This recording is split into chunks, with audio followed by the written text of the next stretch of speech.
अपने घर को लॉन्ग एगो बहुत समय पहले, तो साहेब ने अपने घर को बहुत समय पहले ही छोड़ दिया।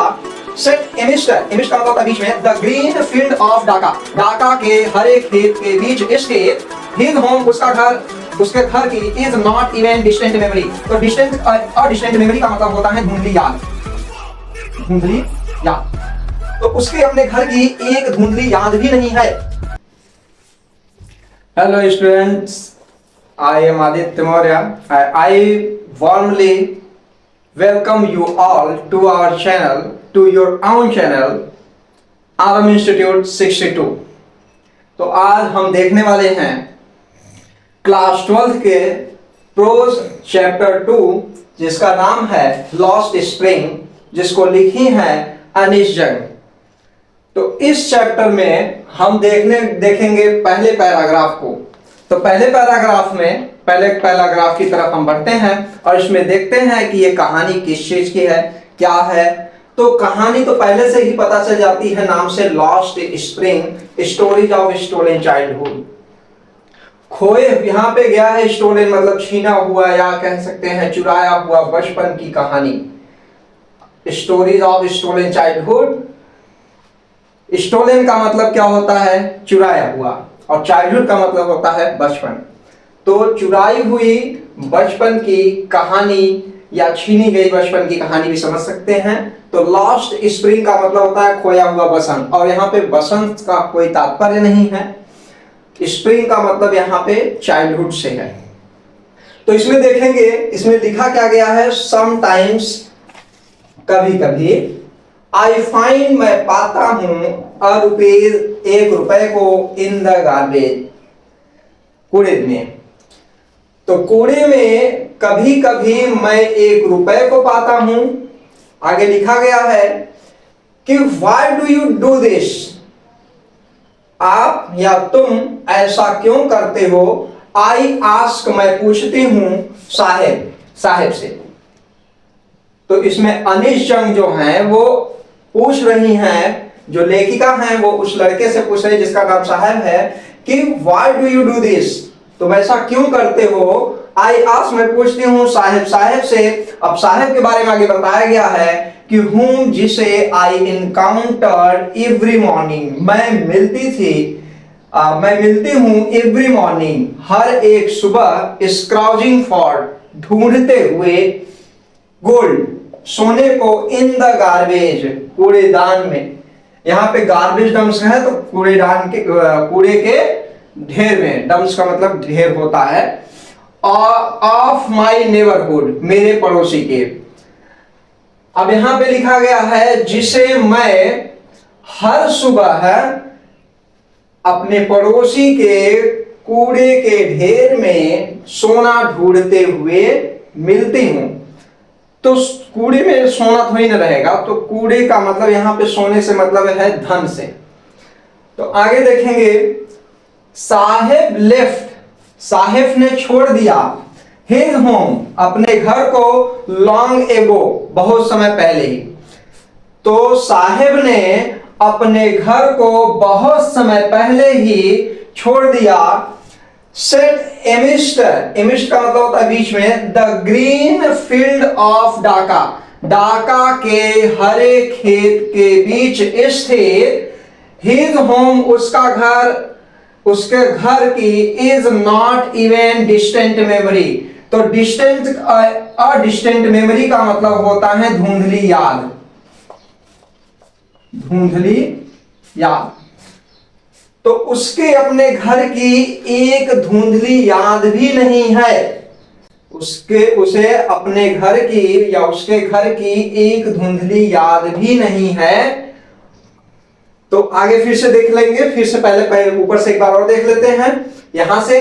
तो sahib left his home long ago, साहेब ने अपने घर को बहुत समय पहले ही छोड़ दिया। सेट इमेज, स्थापित था, the green field of Dhaka, Dhaka के हरे खेत के बीच में, और हिज होम, उसका घर, is not even distant memory, एक धुंधली याद भी नहीं। इसका मतलब दूर दूर तक उसके अपने घर की थोड़ा सा भी अब याद नहीं है, ज्यादा दिन कभी कहीं पे हो जाता है, कोई बचपन में अगर किसी घर पे अपने घर पे ही क्यों नहीं हो, लेकिन अगर वो बचपन में ही अपने घर को छोड़ जाएगा तो वो जो भी यादें रहती हैं वो धुंधली पड़ जाती हैं, भूल जाते हैं लोग। तो साहेब के साथ भी ऐसा हुआ। तो देयर वर मेनी स्टॉर्म्स, बहुत सारे क्या थे, तूफान थे, बहुत सारे तूफान थे। इसका मतलब जहां पे वो रहता था वहां बहुत सारे तूफान आते रहते थे। दैट स्वेप्ट अवे, जो बहा ले जाते थे, देयर फील्ड्स, उसके खेतों को, एंड होम्स, और उसके घर को। देयर वर मेनी स्टॉर्म्स, बहुत सारे तूफान थे, जो दैट मतलब जो स्वेप्ट अवे, बहा ले जाते थे, देयर फील्ड्स, उसके खेत को, उनके खेतों को, एंड होम्स, और उनके घरों को। तो his memory, his mother tells him, उसकी माँ उसे बताती हैं। तो साहेब की माँ साहेब से बताती हैं, क्या कहती हैं, दैट इज वाई, इसीलिए, दे लेफ्ट, उन्होंने छोड़ दिया, looking for gold in the big city, बड़े बड़े शहर में सोने की खोज करते हुए उन्होंने क्या कर दिया, इसलिए अपने घर को छोड़ दिया। जैसे कमाने के लिए लोग दूर दूर जाते हैं, तो ये लोग भी सोने की खोज का मतलब ये है धन की खोज में, धन पाने के लिए, धन कमाने के लिए उन्होंने क्या कर दिया, बड़े शहर में वो चले गए और अपने गांव को छोड़ दिया। और वेयर ही नाउ लिव्स, जहां वे अब रहते हैं। तो इस ये जो बिग सिटी है वो जहां वो रहते हैं उसकी बात की जा रही है। इसलिए उन्होंने अपने घर को सोने की तलाश में या सोने को ढूंढते हुए या धन को पाने के लिए बड़े शहर में वो क्या कर दिए, चले गए जहां पे वो रहते थे। आई हैव नथिंग, मेरे पास कुछ भी नहीं है, एल्स टू डू, करने के लिए, मेरे पास करने के लिए कुछ भी नहीं था, तो या कुछ भी नहीं है। ही मटर्स, वह थोड़ा सा बुदबुदाता है। साहेब जो रहता है वो अपने ऐसे ही, जब कोई जैसे किसी का किसी चीज में इंटरेस्ट ना हो, किसी में रुचि ना हो, तो अगर आप उससे कोई भी बात करते हैं तो वो आपकी तरफ देखता भी नहीं है, वैसे ही मन बना के चला जाएगा, क्योंकि उसके पल्ले पड़ने वाला है नहीं, आप उससे कुछ भी कहो, क्योंकि उसके मतलब का ही नहीं है, तो पल्ले क्यों पड़ेगा। तो यहाँ पे लिखा है I have nothing else to do, मुझे करने के लिए कुछ नहीं है, मेरे पास करने के लिए कुछ नहीं है। ही मटर्स, वह गुनगुनाता है और बढ़ाता है। लुकिंग अवे, दूर देखते हुए कह सकते हैं, या फिर नजर बचाते हुए। तो नजर बताते हुए थोड़ा सा ममड़ाता है और बोलता है कि मेरे पास करने के लिए कुछ नहीं है। तो वो कहती हैं, अनीश जो है वो कहती हैं लेखिका साहिबा कि गो टू स्कूल, स्कूल जाओ। अब बोलती हैं आई से, मैं कहती हूँ ग्लिमली, सहजता से, मैं सहजता से कहती हूँ कि स्कूल जाओ। और रियलाइजिंग, जानते हुए, महसूस करते हुए, इमीडिएटली, तुरंत के तुरंत, शीघ्र या तुरंत के तुरंत ये महसूस करते हुए कि हाउ हेलो, कितनी खोखली, द एडवाइस, व सलाह, मस्ट साउंड होगी। तो यहाँ पे फिर से देख लेंगे, लिखा है गो टू स्कूल, स्कूल जाओ। आई से ग्लिमली, मैंने सहजता से कहा, मैं सहजता से कहती हूँ। आई से, मैं कहती हूँ, ग्लिमली मतलब सहजता से। रियलाइजिंग, इमीडिएटली, तुरंत महसूस करते हुए कि how hello the advice must sound, कि कितनी खोखली वो सलाह होगी। खोखली इसलिए बोली जा रही है क्योंकि वो उसके मतलब का है ये नहीं है, वो स्कूल जाना ही नहीं, उसको फर्क ही नहीं पड़ रहा है, दूसरी तरफ देख रहा है, तो इसलिए उसको उसकी बातें खोखली लगती होंगी, ऐसा लेखक को लगा। तो मिलते हैं अगले वाले पैराग्राफ के साथ। चलो, तो हम आ गए हैं अपने अगले पैराग्राफ की तरफ, और इस पैराग्राफ में हम लोग देखेंगे कि आगे की कहानी क्या है। तो ध्यान से देखिए और समझिए इसको। लिखा है कि there is no school in my neighbourhood. अब ये लड़का बोलता है कि कोई भी स्कूल नहीं है, इन माई नेबरहुड मतलब मेरे पड़ोस में, या पड़ोस का मतलब आसपास में या पड़ोस में, तो मेरे पड़ोस में या मेरे आसपास में कोई भी स्कूल नहीं है। When they build one, जब वे बना लेंगे, जब वे बनाएंगे तो I will go, तो मैं जाऊंगा, जब वे बनाएंगे तो मैं जाऊंगा। इसका मतलब आसपास में कोई भी स्कूल नहीं है, मान लो वहां की गवर्नमेंट या कोई भी अगर स्कूल बनाता है तो मैं जाऊंगा, ऐसा उस लड़के ने पूछा। तो यहाँ पे लेखिका जो है वो आगे पूछती है कि if I start a school, if I start a school, यदि मैं क्या करूं, यदि मैं एक स्कूल को प्रारंभ करूं या शुरू करूं, विल यू कम, क्या तुम आओगे? आई आस्क, मैं पूछती हूँ, हाफ जोकिंग, थोड़े मजाकिया रूप में, मजाकिया अंदाज में वो पूछती हैं, मजाक करते हुए थोड़ा सा, कि यदि मैं स्कूल को आरंभ करूं, चालू करूं, तो उसको क्या तुम आओगे? तो लड़का कहता है यस, हाँ, ही सेज, वह कहता है, स्माइल ब्रॉडली, मतलब अच्छे तरीके से हंसते हुए, ब्रॉडली का मतलब होता है खुल, स्माइल ब्रॉडली मतलब खुलकर मुस्कुराना, तो खुलकर मुस्कुराते हुए वह कहता है कि हाँ। अ फ्यू डेज लेटर, कुछ दिन बाद, आई सी हिम, मैं उसे देखती हूँ, रनिंग अप टू मी, मेरे हुए दौड़, मेरी तरफ या मेरे पास दौड़कर आते हुए मैं उसको देखती हूँ। तो वो लड़का क्या पूछता है, इज योर स्कूल रेडी, क्या आपका विद्यालय तैयार हो गया, क्या आपका विद्यालय तैयार है? ऐसा कौन पूछता है? ऐसा पूछता है वो लड़का जो कूड़ा करकट बीनने वाला था। तो अब वो क्या करती हैं, लेखिका कहती हैं कि it takes longer to build a school, it takes longer मतलब समय लगता है, टू बिल्ड बनाने में, बनाने के लिए स्कूल, एक विद्यालय को, तो it takes longer to build a school, एक स्कूल को बनाने के लिए या बनाने के लिए क्या हो लगता है, काफी लंबा समय लगता है। आई से इम्ब्रेस्ड, मैं ग्लानि पूर्वक कहती हूँ, ग्लानि पूर्वक इसका मतलब यह है, थोड़ा सा अपने आप को ये समझते हुए कि भाई मैंने वादा कर दिया है, अब वादे को पूरा नहीं की हूं तो थोड़ा उनको शर्म आ रही है, तो मैं ग्लानि पूर्वक कहती हूँ, eight having made a promise, eight having made a promise, उस प्रॉमिस को उसने क्या किया था, हैविंग मेड, जो उन्हें वादे जो किए थे उन्होंने, तो हैविंग मेड अ प्रॉमिस, किए हुए एक वादे को, दैट वाज नॉट मीन्स, जिसका कोई मतलब नहीं था, उस किए हुए वादे को जिसका कोई भी मतलब नहीं था, तो इसलिए वो ग्लानि पूर्वक कहती हैं कि it takes longer to build a school, कि एक विद्यालय बनने में समय लगता है, बनाने के लिए समय लगता है। तो यहां आगे देखेंगे, बट प्रोमिसेस, लेकिन वो वादे, लाइक माइंड, मेरी तरह जो वादे होते हैं, वादे हैं,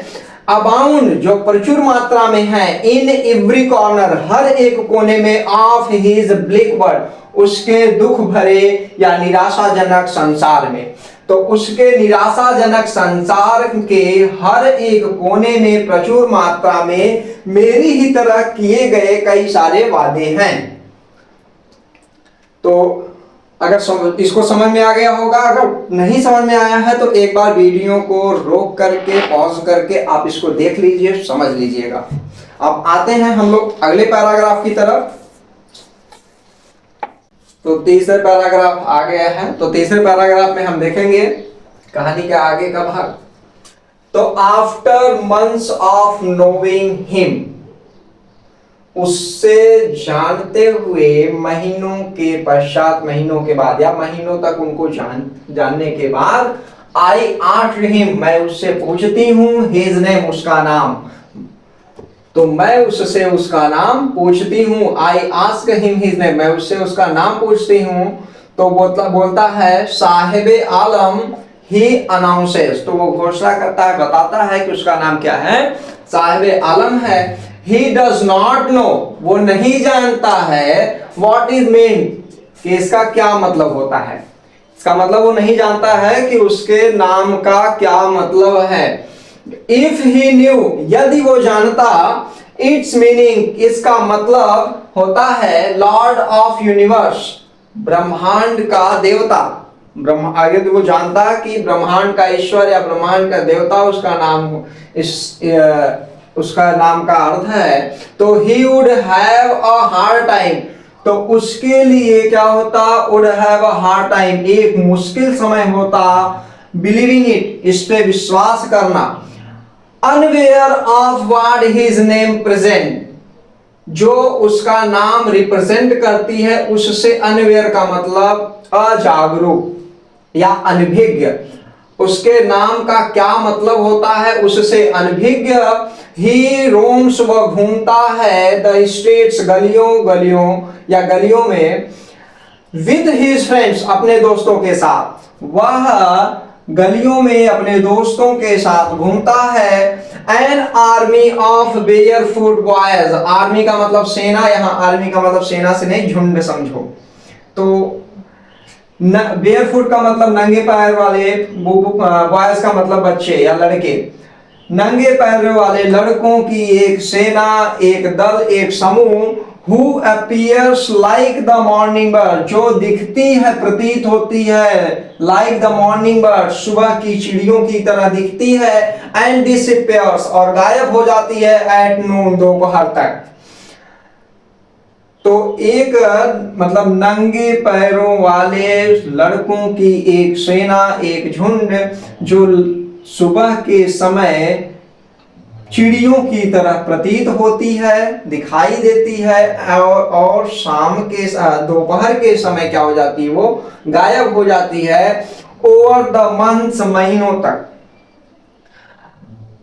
आई have come to recognise each of them, I मतलब मैं, हैव कम टू रिकॉग्नाइज का मतलब पहचान लिया था, ईच ऑफ देम हर एक को, तो मैंने हर एक को पहचान लिया था, मैं हर एक को जान गई थी, जान चुकी थी। तो पूछती हैं why aren't you wearing chappals, तुम चप्पल क्यों नहीं पहने हुए हो। आई आस्क्ड वन, मैं एक से पूछती हूँ कि तुमने चप्पल क्यों नहीं पहन रखा है। तो बोलता है कि my mother did not bring them down, मेरी माँ डिड नॉट ब्रिंग नहीं लाती है, देम मतलब उनको, डाउन मतलब नीचे, फ्रॉम द शेल्फ अलमारी से या अटारी से, तो अटारी से या अलमारी से मेरी माँ उसको आप नीचे नहीं लाती हैं, मतलब चप्पल को नहीं लाती हैं। ही आंसर सिंपली, वह साधारण से उत्तर देता है। आशा करते हैं समझ में आया होगा। तो अगले पैराग्राफ जो भी रहेगा वो हम पार्ट सेकंड में देखेंगे।